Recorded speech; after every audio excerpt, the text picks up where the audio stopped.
One, two. Hello, everybody. How we doing? Hello. SABCS attendees, how we doing? Yeah, yeah. Welcome to a lovely panel discussion. We are super happy to have you in the building. Thank you for taking the time out of what I'm sure was a very busy day. Anybody tired? No. We've got the nutrients, we've got the nourishment. You should be more than fine. Um, we got a lot going on for you tonight. It's a very succinct discussion around building pathways to equity. It's brought to you by TCI, the Chrysalis Initiative, and GE Healthcare. A lot of planning and preparation. We wanted to bring you something meaningful and to really have a rich discussion.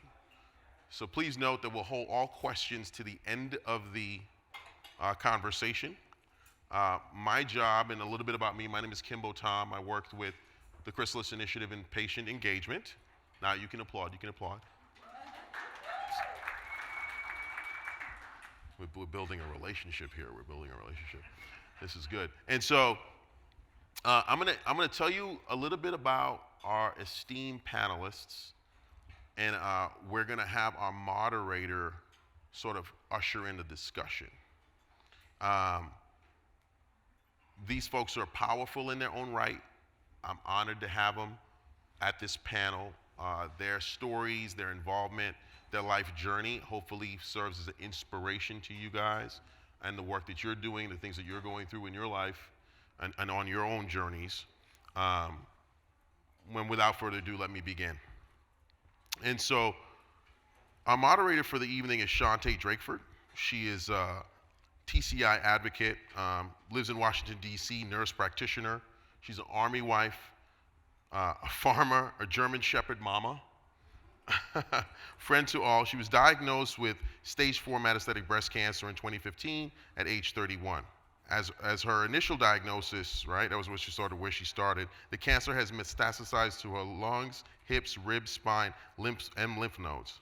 She's also has a genetic mutation of colon cancer. What I love most about this woman, though, in the short time we've been engaging, is that she is living. She is not playing around. And even though she's done all of this and she started cancer detection early at age 25, she was unfortunately denied and delayed early detection diagnosis for 6 years before being diagnosed.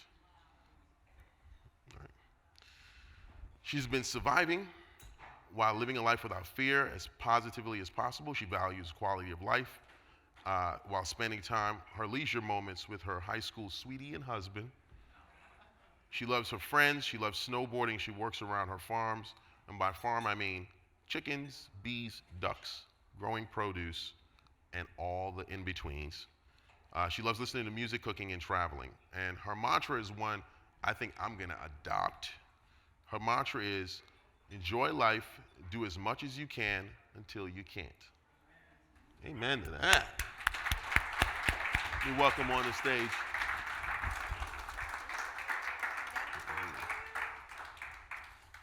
And we're just beginning. Next up to this amazing platform and hopefully a very rich discussion is Dr. Isaac Chan. A physician and scientist dedicated to eliminating the mortality associated with metastatic breast cancer.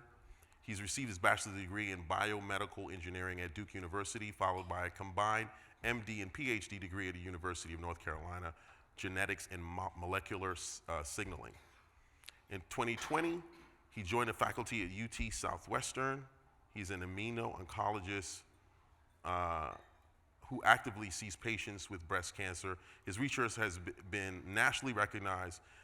His lab, which I learned a lot about today, Chan Lab Cares, focuses on using immune system to end metastatic disease. Please welcome Dr. Isaac Chan.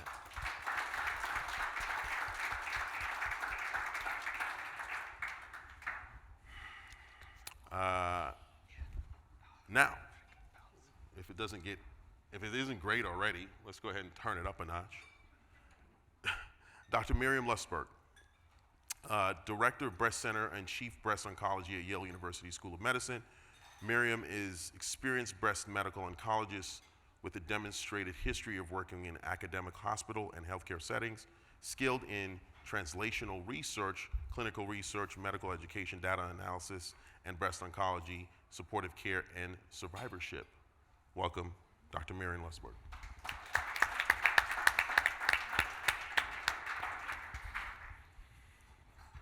Last but not least, absolutely not least, Gwen Manchin. First diagnosed with stage 3 invasive lobular breast cancer in December 2020. Although not the standard of care, Gwen requested a brain scan to be completed prior to starting chemotherapy because her lymph nodes were also affected. Gwen was asymptomatic and the scan did not appear to show anything cancerous. However, in June 2021, a second brain scan was done at her urging, which to all my patients out here, you gotta do the fight. It revealed 2 small lesions. Ultimately, Gwen was diagnosed with metastatic breast cancer. Gwen currently lives in Seattle, Washington with her husband, 2 children, ages 5 and 10. Since her diagnosis, she has become a fierce patient advocate for MBC Alliance. Welcome, Gwen Manchin.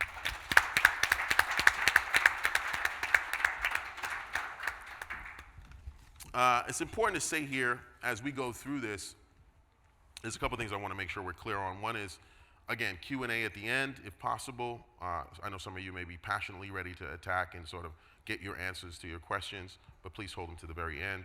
And views expressed by the members are their own and do not reflect the views of GE Healthcare or TCI. These are individuals having a dialogue with you, and it's their opinion to the best of their ability.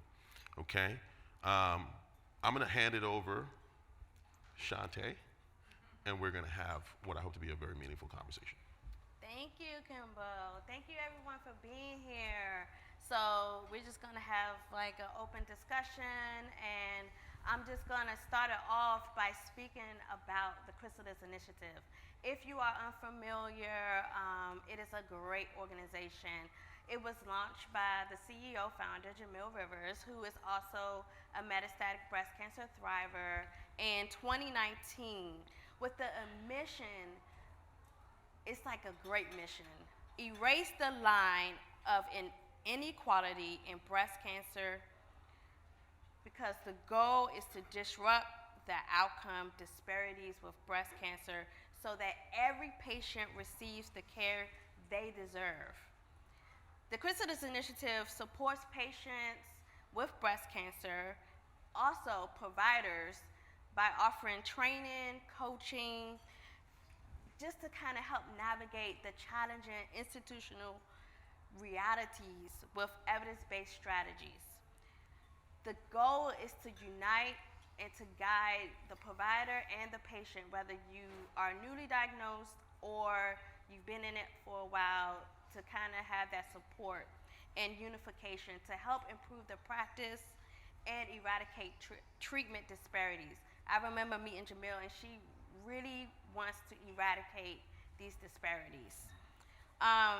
So today, we're speaking about building pathways to equality. And we're here to kind of be little links to one another and bridges. Breast cancer is complicated, right? How do we ensure that everyone is unified and included? Black disparities are the biggest contributors of mortality, with racism and bias being involved around the care, where it shouldn't be. There still needs to be solutions. That's why the Chrysalis Initiative is here to help bridge that gap systemically. We're going to be talking about some advanced molecular imaging, which in itself is great awareness, because a lot of people in the Black community don't get the top-notch information about the latest and greatest. And so I want to start off with Gwen and just discussing your story, your journey, and really what brought you here. Thank you. Hi, everyone. It's on, yes? Yes. Good? Sounds yes, good? Okay, great. I was diagnosed with stage 3 invasive lobular carcinoma in December of 2020. And December is a horrible month to get diagnosed with breast cancer. Not only because it's the holidays, but it's because it's the holidays. It's really hard to get the appointments that you need, and so you're playing a waiting game even more than you would be normally. So with that diagnosis, had the follow-up, it was found to be stage 3C, so it was already fairly advanced, but as lobular does after the mastectomy, it was much more advanced than we thought. Larger tumor size, which happens a lot with lobular after mastectomies. A lot of lymph node involvement. And the staging scans prior to doing chemo were clear. Thankfully it wasn't found within the bones or any of the organs from the CT. But after, as I'm recovering from my mastectomy, just trying to understand why is the brain not scanned, I just really began to question, and it really, I didn't let it go.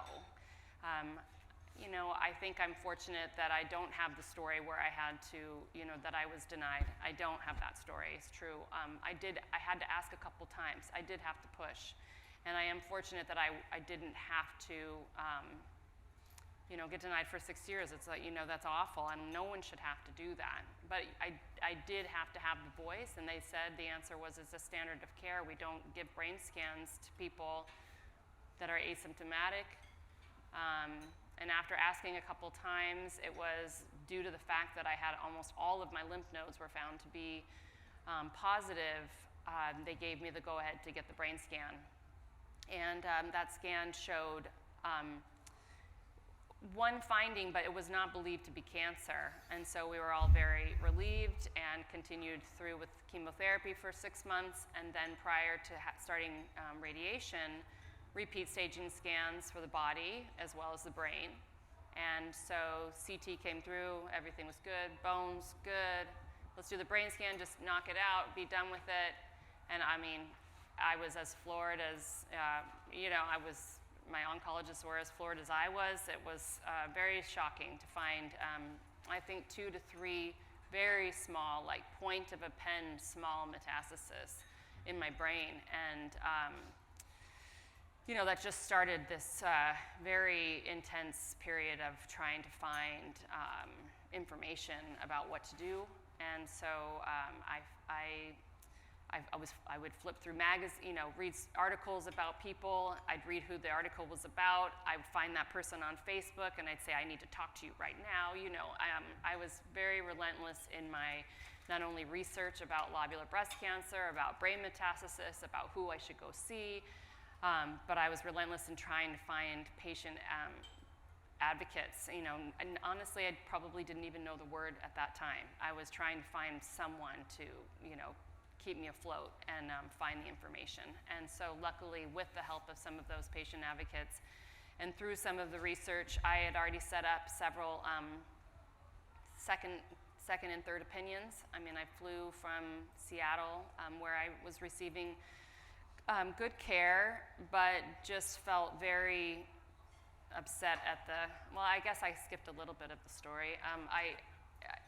I was just feeling a little bit, upset at the diagnosis, and I probably would have been upset at anybody giving me the diagnosis, but I didn't really get the follow-up after my initial diagnosis from my oncologist. It kind of went a couple weeks of, well, we'll call you back, and I didn't get the calls, and it's just a very long waiting period. So moving ahead, I ended up flying to Dana-Farber in Boston and got an opinion there, and I was going to also get one at MD Anderson and all over the country, and I ended up getting some follow-up care at Dana-Farber, and I switched I now go to both. I'm in Seattle and I'm in Boston. But I guess I just feel like the theme of having to push for the scan and push for more kind of was a running theme. I ended up requesting to have, after the brain mets were discovered, I requested to have, I want to have a hysterectomy. Well, it's not necessary. You can, keep your ovaries, can keep your estrogen, shut down production of estrogen with Lupron. And I said, what about lobular spreading to, strange sites such as the ovaries? And so, well, it's kind of overkill, but you can have, you can. So I ended up going ahead, pushing forward, doing the full hysterectomy, and lobular breast cancer cells were found in my ovaries. Luckily, no scans were showing that because it was, cells as opposed to a metastasis. But I just felt like at every turn I was finding more and more reason to keep pushing and to push for things that were not necessarily standard of care. So, and that led me to just continue to, request more, push for more answers, present things to my providers as opposed to waiting for them to be the ones to present ideas and offerings to me. And that was a hard role to be in, but one that I think got me to where I am, which is still an asymptomatic brain mets patient. And had I not pushed for that, had I not had that brain scan, I mean, I do kind of a little bit, cringe to think about I would have been an early stage breast cancer person who was done with treatment, who was outliving my life, and maybe 2 to 3, 4 years later would have probably had some kind of, serious symptom that could have then only allowed me whole brain radiation. Yeah. And I feel like I was really fortunate, and that's why I continue to push and advocate for people to push and advocate. Yeah. Yeah. I mean, everything you said was very important. I really thank you for sharing your story and being brave to share your story, because you never know who will it impact, right? As a longtime advocate, a lot of times we don't know that we can ask our provider and doctors about specific medications, but advocating is really important, and a lot of times we don't even know that we can ask for specific diagnostic imaging. And today we're going to talk a little bit about that. I want to start with you, Dr. Chan. How did you first learn about Cerianna, or can you share your experience with it, of what you've had? Yeah, I can do that. I actually just wanted to ask a question to you, Gwen, just if yeah. I didn't want to take step good. on your toes. Mm-hmm. But I did have a question because, the story you shared was actually really quite powerful, and I could feel it. And so the question I had was, how often do you feel like you're in partnership with your provider, and how often do you feel like it's kind of gatekeeping? Well, I do think that the early stage, that changed a lot. That early stage diagnosis and who was my provider then is not my provider anymore at this point. And so I do feel like it kind of like, flipped a switch when I became metastatic and had to kind of start facing that. I do think at this point there's better partnership, but I still think that it's either, it's not for a lack of not having the providers who I think are wonderful. I think it's how busy everyone is that it just gets me thinking, like, how many patients are people taking care of? So many. So I just feel like it would be hard for me not to want to take in my list of questions, always with that list of questions. So, and learning about, certain diagnostic tests, for example, the Cerianna, to ask about was, me watching a presentation, and then going to my provider. I'd never heard of it before, and so, and I still request things like that. I still request, follow-up PET scans, and let's do a PET over a CT, and why do I think that, and things like that. And it comes from just having the ability to research. So, yeah, I don't know if that answers your question. No, that certainly does. Yeah. I thank you for sharing that. Yeah. To answer your question, I mean, I think Cerianna is kind of in this exciting new space of radiology that captures function.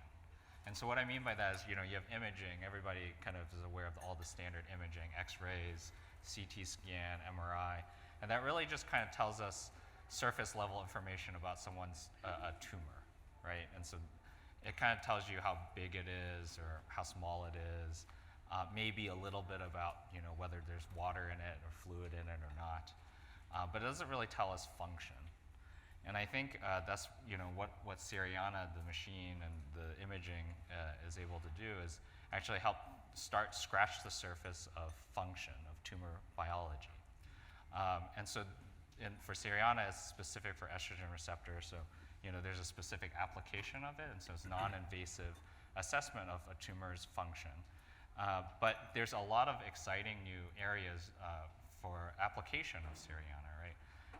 In the research space that I'm in immuno-oncology, there's ways to track how effective immunotherapy could be within a patient, or there's ways to track whether someone would respond to immunotherapy after other treatments.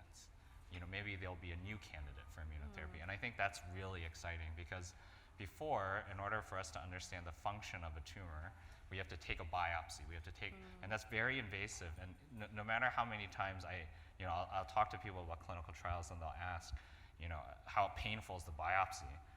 It's painful. I mean, it's not a joke, And so, if there's a way for us to assess tumor biology without having to take someone's tissue out, that's preferred. But I know a lot of patients are very brave for donating tissue for research, and I think that's a huge part of the effort that we have. Yeah. And I mean, that's very important to know all the details. And like I mentioned earlier, it's good to know these advanced technologies that are out because the information isn't always trickled down, right? And I think the main point we're here today is to kind of get those type of informations out so it could be an equal playing field. Dr. Lutzberg, how can you contribute to that? And just to speak on just the disparities and inequities and the access, because like I mentioned earlier, that access to these types of molecular imaging, it can be not there, and because of the myths of the low socioeconomic and lack of education. That's not the case. I'm a middle-aged educated woman and still was denied these type of advances and even just diagnosis. So if I couldn't even get diagnosed, how can I get these advanced access? Such important points that you have made and my colleagues have made on the panel. Yeah, just building on what has been said, our bodies are very complex. Obviously, breast cancer itself is a very complex, heterogeneous disease. So when it comes to imaging, every imaging modality can have its own limitations. And so as we think about, for me to be able to give the best advice to my patient about whether her treatment is working or not, I need the most reliable information about what's actually happening inside her body. So I think echoing what my colleagues are saying is that we need to continue to make advances in terms of non-invasive testing that give us real-time measure of the biology of the disease. And for some of our breast cancers, such as lobular, they are exceedingly more challenging to image, and some of our more traditional imaging modalities may often miss these more sneakier cells. So I think this technology is important. I think there's a lot more research that will continue to advance our understanding. I think for some of these more lobular type cancers or bone-only disease, it may give us additional information that could be helpful for sure. But technology is only as good as technology if people can have access to it. So we can have all the bells and whistles, but if patients are not offered these technologies, or if we're reserving it for the patient who comes in to ask for it, I mean, these are the inequities that we're absolutely seeing. And I think I see it as a two-pronged intervention effort where certainly patients and caregivers and families do need to be more informed, and I think this is what some of these sessions are doing.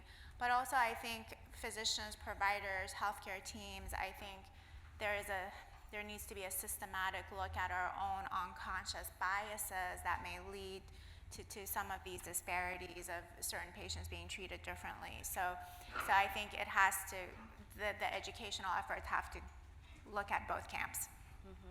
Yes, thank you for that information. Gwen, do you have any experience personally with Seriana? Have you been given it? Yeah, I did. After I had the hysterectomy with the lobular cells found in my ovaries, I was looking for, and at the same time, my CDK4/6 and I was on Verzenio and letrozole, and that was not working. So we were going to be switching treatments. The question was, the question is either is it the CDK4/6 or is it the letrozole or something is not responding, because I had developed a couple more brain metastases, and Verzenio is thought to cross the blood-brain barrier. So wondering what was causing that, and again, me just thinking like, here's all this, and sorry to back up, but even prior to when I was getting diagnosed, I was being screened every 6 months for breast cancer due to a family history. And MRI and mammogram both missed my cancer. And I was found to have, nearly a 7-centimeter tumor and all my lymph nodes in my left side of my armpit. So to just be that jaded about imaging and feeling so unsure about it, I was, okay, so now my first line of treatment is failing. It has only been 9 months. We're going to switch. Now these lobular cells are found. What can I do? And I had learned, I'm in Seattle, and there was one of the, I'm not sure the term, but the person working a lot on Seriana is out of the cancer center that I am at in Seattle, and I saw that she was presenting, and so I watched. It was some presentation that she was giving. So I had learned about this, and I'm not sure exactly how I clued into it, but something that was going to tell me if I had anything, further in my body. Because this other imaging I began to distrust, how do I know that the lobular is being picked up on normal CT? So I wanted to know, first of all, am I clear from the neck down? Because I'm beginning to feel that, these cells were in there, what else is happening, And because the treatment was failing, what is happening with the brain metastases? Would they potentially show up? And so I requested an FES PET scan, a couple times, I maybe asked a couple times, and I think just due to sequencing, when is it the right time to do the right scan? That became part of the conversation. And so it wasn't that my provider, denied it. It was just, is it the right time? Okay, and then after the lobular cells were, after the hysterectomy, and needing the treatment change, that was the right time. So I did the scan, and it was I did ask for it. My insurance, my insurance has covered it. Nice. Yeah, I didn't have to deal. I didn't see bills for that. I don't know. Having cancer, I feel like I get my out-of-pocket max met, and I'm very fortunate that then I don't know how much these things cost. I'm sure it's Right. something that would be out of touch for a lot of people. I feel really fortunate in that. And the results gave me peace of mind the result of that scan gave me peace of mind that in fact my body did appear to be clear as far as, the Seriana results showed that I didn't have residual cancer in my body. And the brain mets did not show up, and that was either due to potentially size of the brain mets, and that's what we discussed. It was either the size of the brain mets or are they not estrogen sensitive, and now I am on Enhertu, and I'm wondering if maybe they're less sensitive to estrogen and more sensitive to the HER2 treatments. So. Yeah, thank you Yeah. for that. Yeah. What I find intriguing, as we sit literally opposite of one another, our stories are comparably totally different, right? Very. And I know we see it, and it's almost like a visual representation, right? I was denied, delayed, I haven't had access to the latest and greatest of technologies. And I wanted to ask, just to kind of, as healthcare providers, what actionable things have you recently initiated to kind of really bridge that togetherness so our stories aren't separate, right? So we are on one page. I can start with you, Dr. Chan. Yeah, that's a really good question. So our lab, so I'm a translational researcher as well. And so, when I was kind of growing up, and I say growing up, kind of training. So I was training and I was a medical student, and you just kind of hear about social inequity and social justice, and you really want to participate. You try to find ways to do that as a student. But it's a very long training process, and you start to feel that kind of initiative taken out of you, right? And then you end up in this position where you're an assistant professor now, you start a new job, you're like really excited, you're trying to launch your lab, and then you start to ask yourself really hard questions like, why am I in this position? I had all these dreams and ideas back then. How can I use my position to contribute in some way to healing this inequity issue. And so, our lab actually launched Chan Lab Cares. So that's Community and Research Enhances Society. I think I said that right. So it's a medical student-run initiative. And basically, to connect the dots, we started to think really hard about inequity in research. And everybody's been really focused, and rightfully so, on increasing clinical trial involvement, because that number of a 40% mortality or 70% mortality among Black women with breast cancer is just so striking and unnerving. And so rightfully, we've been focused on clinical trial engagement. But at the same time, we've been developing drugs based on models that are European-based. If all our preclinical data is heavily based on European models, then the input for the drug development is actually, we might not be making drugs that are equally treating as diverse people as we could. So that's problem number one. And so we set out to think about how can we increase research engagement on the preclinical end.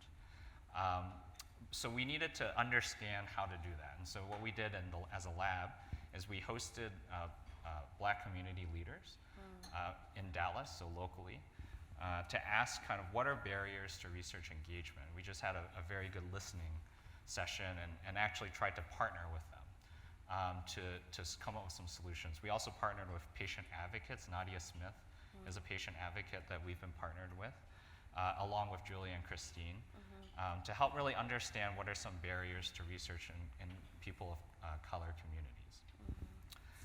And then we came to the conclusion, among all of us, that the point of care contact between the healthcare provider and the patient is not enough to drive research engagement, even though we want it to be. So, I think institutionally, we've been saying, like, you gotta talk to your patients about, clinical trials, you gotta do this, you gotta do that at that visit. But that visit has like 50 questions. Yeah. That you have to address, you're not talking about clinical trials, you're talking about how you're feeling. What are your concerns today? What are you worried about?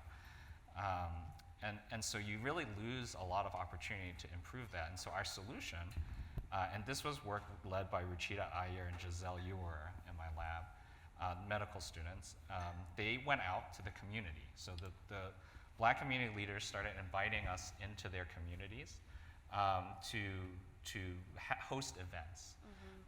And so we've been starting to try to reach out and provide avenues, provide education and provide avenues for research engagement. So we've been trying to find partners wherever we can to help us increase that research engagement at these events. And that research engagement can come in many forms. It can come, in terms of just education about everything. It can be that you should ask your physician about X, Y, and Z. It can come about, there's a clinical trial open for you, not at UT Southwestern, anywhere really. We'll help you find that. That's, Christine's whole gig with the Storm Riders Network. And also, as another form of research engagement, is that you can donate samples to the Chan Lab, and we'll have stewardship over the samples and shared responsibility, and those samples can go into the research that we're doing towards designing new immunotherapies for patients with metastatic breast cancer. So I think that's kind of what we've done in terms of actionable items, but I think a majority of it is really inspired by the students in the lab and the initiative and the energy that they've really brought to it. Yeah, thank you. Man, we could like talk for days, guys. And I think the main key points that we discussed today is getting into the community, making sure advanced technologies are accessible to people who are in the community, especially in the African American community, where the mortality rate, like you mentioned, is 75% greater and much, advanced. And it scares me, right? And just being here today and being able to have that access and information being done with the Chrysalis Initiative, it is what we're here today to do, right? And I hope that this can definitely impact everyone, near and far, but mostly to the communities that don't get the access. I really, really thank you guys for giving your perspective and so much information. And I just want to open up just a little bit, maybe for 1 or 2 questions, if you have any. Forever hold your peace. Well, if not, you guys are definitely open to ask any of us at the mixer after this to kind of discuss everything.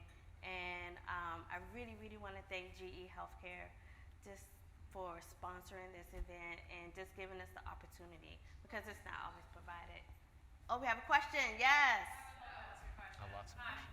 So thank you all for your time, your sharing your stories. I think there is a great equity and access of care on many fronts. Like, how do we get more individuals into trials and into that aspect, because we're treating for a European aspect. So there was discussion about your story about are clinicians knowing about the availability of care and what's standard of care. So is it faster? We hear this all the time. So is it faster or better to go to that aspect of changing the standards of care, or is it faster or better to change and educate our clinicians? Would love your thoughts on that. Me. Oh gosh, is that to me? That's a good okay. Great question. That is a great question. That's a really good question. Drop the mic. She drops the mic and Yeah, walks away. right. I know. Faster or better? I mean, I think changing standard of care. I mean, just being involved in whatever it is, medicine or otherwise, things can get very bogged down in rules and regulations, and changing the standard of care seems very challenging. I think getting the word out to patients to ask, I think ultimately, sure, I think the standard of care specifically for this situation of should people get brain scans, do you really have to fake a headache? Do we have to go that far? Do we have to? I mean, I don't know what the answer is as far as who should get one or who shouldn't. I just know that, I don't know, I think the question of standard of care would be great if that could change. And it'd be great if providers, if there was a different standard. I understand why there has to be standards of care in medicine and other things, or, it would just get, astronomically expensive and, more than it is, and it could, you have to have some procedures, and I understand that. I guess I just feel that there's so many people that do follow the standards and end up in not a very good situation, and I hate to just say, well, it's just luck of the draw. That's not a fair answer. Well, because I didn't settle for this standard of care. I didn't feel comfortable just in my gut. I just couldn't do it. And so I had that kind of drive. And I know that not everybody, comes equipped with that. But something was telling me that I needed to have that scan, and I really just didn't want to let that go. And so it'd be great if it could be. Yeah, I think you're right on point. I think standards, I think we're stuck with certain regulatory requirements that you need a certain strength of data, often phase 3 data, before standards change. But before then, I think this dogmatic allegiance to certain standards, the idea that our standards right now are necessarily the truth for all of time, I think that's something that I think we all need to be curious, that there's a lot we don't know, and that we all need to learn and grow. And I often say my patients often ask the key central research questions that end up getting studied. So the imaging issue in breast cancer is, many of the initial surveillance studies that were run, which set the standards of no imaging unless you're symptomatic, actually come from older studies from the 1990s where even the imaging modalities were more limited. And so I do credit this to some patients actually raising this question, because when we meet in clinic, it's actually, we spend a lot of time explaining why we're not doing surveillance scans in early stage breast cancer. And I don't know if you've had this experience. A lot of patients ask, well, does that really make sense? That you're really waiting for me to have a lot of symptoms before you take a picture? And but these older studies showed no difference, so they became the standard. So they showed that whether you scanned or not, it did not lead to change in outcomes, and actually increased anxiety and other quality of life issues. But whether that applies to the newer imaging modalities, or whether it applies when we have newer treatment, newer systemic therapies, we don't know that answer. So people are asking those questions, and it has actually led to some interesting new findings. There was a new study that was just published.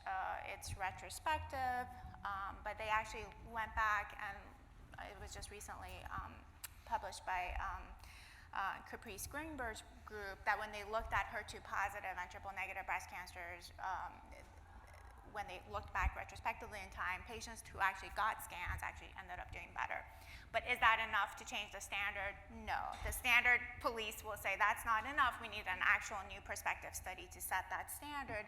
But it's raising questions that maybe at the very least we should not be so dogmatic and be curious, that maybe there may be a new way of doing things. But I'm all committed to research, and I do feel that we do need to do these studies prospectively before we change the standard. But at least when patients are asking those questions, I think at the very least I need to tell them that these are good questions, and maybe our standards do need to change. We just don't have the data right now. That's the power of the voice. So true. Isaac, do you want to attack that, or you want to respond to that at all? Do you have something? Oh, I mean, I agree with everything you've said, Dr. Lutzberg and Gwen. I think oftentimes it can feel, especially coming from the research end as well, that progress is a little bit too slow. I think, but one thing I would kind of add a nuance to is that there's a wide range of opinions on this. And so for every patient, for every 10 patients that says, we're not moving fast enough, I often have a discussion with patients. I actually started adding this into my practice as a discussion of how well do you tolerate risk and uncertainty. And so some people, they want the standard because they're like, oh, well, I have, 10 decades of data behind it, and so I don't want to rock the boat because I'm already, in a position where I'm feeling kind of anxious about everything. And then others, they're like, I want to, I want it, Yes. I want to go for it. And so, I think that having that discussion has helped me at least get a better assessment of those I care for. That's a good point. And so that's, but I agree. I think the progress is Yeah. could be sped up. And I'll speak from a TCI perspective, and then I definitely want you to answer your question. And I think TCI does a great job of equity assessments for different entities and medical facilities. And I would say the answer to the question is, there's no reason to split the difference, do both. Right? Like, Yep. you're gonna have to do both because you need good citizens, you need good cops. Right? It's kind of like you can't really detangle those butts so much without real change. And while it will take time, your voice continues to prod at the problem, puts the medical field on their heels. Advocacy groups start to figure out ways to create industry and systems, and you sort of surround and attack the issue so you can have change. I'm sorry. Well, actually, you just really answered my question. Yeah. I wanted to know what was going to drive this bus. And you already did. You already said it. It has to come from both areas. And to me, I wanted to ask, what is it that we can need to do? You already answered. So where I'm having a problem as a metastatic breast cancer survivor of 8 years, I just found out about a person who died today, who was in a clinical trial at 48, leaving behind all these wonderful people that she had tried to help. If she had there's so many, now it was not her case where she was, I don't know all the particulars of her case, but she wasn't under 40 when she when she got diagnosed with MBC. She was under 40 when she was diagnosed with breast cancer. It's a no-brainer as far as I'm concerned. Right. Why can't we move this needle sooner as opposed to later, especially when it comes to people of color? We already have the studies. We already have been raising our voices. We're already saying we need to have screenings, diagnostic screenings earlier. Let's figure it out. Let's make it happen. Yep. I'm tired of people dying. Oh, And that, I agree. that is fact. Yeah. It seems to me getting earlier detection. I don't know why, especially on that, as for screening for mammograms. That's something that does boggle my mind, why that hasn't moved, and why there are stories like missing and getting denied denied a diagnosis It's for like 6 years. It's just incredible. It's almost And- like you're forgotten. It's that gap of forgotten, of a certain age group, and we're not watched for because we're ultimately healthy, right? So it's just not forgetting us at this point. So, It's biases that come in all shapes and forms, whether it be biases with respect to race or Gender. younger women not getting breast cancer. I've treated so many younger women with breast cancer who sadly share the same story, that they felt something in their breast, but it was ignored for a long time. So I'm very sorry about that. Just saying sorry for my profession for that. we're gonna change it though. Yeah. Oh, one more. Yes. With regards to nurse navigators, do you think that there's a role for nurse navigators to help working with the physicians and working with the patients, and also to increase education, especially in areas where education is not strong, even in schools for younger women, where the nurse navigator can be kind of an independent almost, working with your nurse navigators in your facilities or with you? Do you think that that role could perhaps help enable progress in that domain to get them the education about research and things of that sort? Because that's what I'm seeing from where I am, and I just wanted to get your feedback on that. A quick feedback as a nurse, okay? We're always the middle people, right? And we are like the one channel, travel here, then go to the next channel, and we understand both sides. So we are the best deciphers. So utilizing the nurse navigation and navigators are very helpful. And we also have home health nurses, right? And home community nurses that can actually engage with the patient directly and understand their every need, just from working, navigating financial toxicity, and just navigating your day-to-day life, right? Not just your cancer treatments. And just really utilizing the nurses, I think it's very essential and optimal because I rely on them. They're my family. Whenever I go to treatment, they know everything was going on with me, and they could relay it off to my provider, but for sure. Yeah, I completely agree. I mean, a strong body of literature for nurse navigation, social work navigation, and even lay navigation, it absolutely works. But here's the actual truth. It's one of the common areas that many healthcare systems use to cut corners, even though there are so much data that it helps. And even though it's a regulatory requirement by Commission of Cancer and a lot of other, accreditation bodies to have cancer navigation in place, it's actually a very loose definition. So a lot of places actually say that different people are navigating their patients, but they don't actually have a dedicated navigation system. So in terms of a call for action, if there are industry sponsors in the room, that's a tangible thing that you can actually invest in. Yep. And that will actually, the data are there that if we can invest in navigation, we can help outcomes.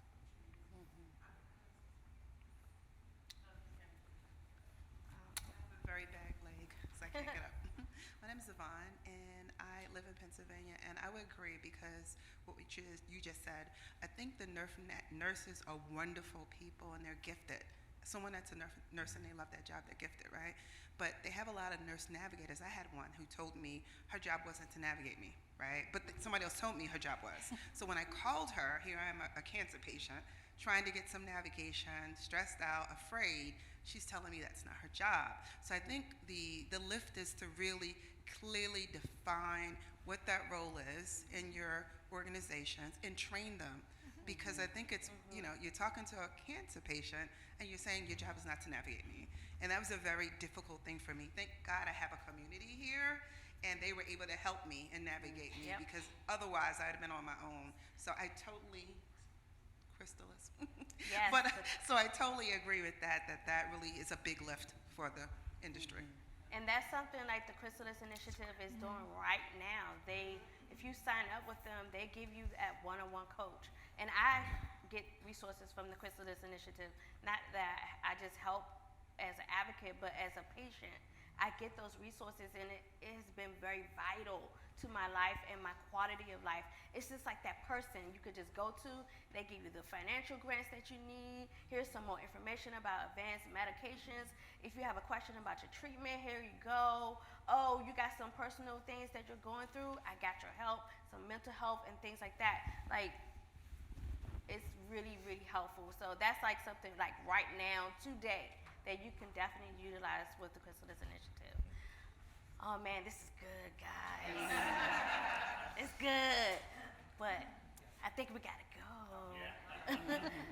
Any last thoughts? I just want to say a couple things. Again, you guys, is there another question? No, I'm sorry. Oh. You guys, thank you so much for attending. I think what you saw here was a lot of heart, and heart in the form of direct instruction, heart in the form of initiatives that are taking place, heart in the form of transparency and honesty about every step of their journey. And I think that in and of itself is special. I think when you have someone from the medical profession saying, no, we can do better. We can definitely do better. Watch out for this. If you need something actionable to do, go do this. I think that's great, and I think that's impactful. My only hope for you guys is to check out everything that's happening with the Chrysalis Initiative. There's a step and repeat in the back. Take some snaps. You can tag us at the Chrysalis Initiative on the gram. And ultimately, my hats off, my salute, my big bear hugs to GE Healthcare for making this possible and for being such an amazing partner. We thank you guys. Enjoy the drinks, enjoy the eats, and stay connected and do the best. Live great, right? Build those bridges. Build bridges. Yeah, build the bridges. Boo. Thank you guys.